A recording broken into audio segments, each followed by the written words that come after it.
Doctor মিত্রের কাছে প্রথম প্রশ্ন থাকবে যে প্রথমে বন্ধু এবং মেয়েটি তার যে প্রাথমিক অভিযোগপত্র তাতে লিখেছে দোস্ত, সেই দোস্তি শেষ পর্যন্ত 72 ঘন্টা পর ধর্ষণের মামলায় অভিযুক্ত হিসেবে গ্রেফতার।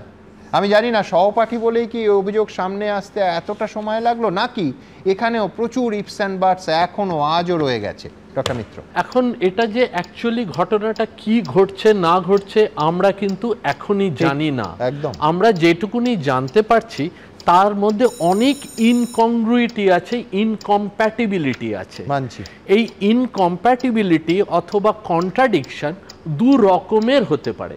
একটা হচ্ছে কনশাস কন্ট্রাডিকশন, যেটাকে আমরা সাইকোলজিক্যাল টার্মসে বলি ম্যানিপুলেশন, অথবা সাবকনশাস অর আনকনশাস কন্ট্রাডিকশন, যেটাকে আমরা বলি কগনিটিভ ডিসোনেন্স। কগনিটিভ ডিসোনেন্স হতে পারে যখন একজনের ওপরে সাংঘাতিক একটা স্ট্রেস যায় এবং সে কখন তারপরে ঘটনাটা ঠিক করে মনে রাখতে পারে না, কিংবা কখন সে কি বলছে এটা সে বুঝতে পারে না।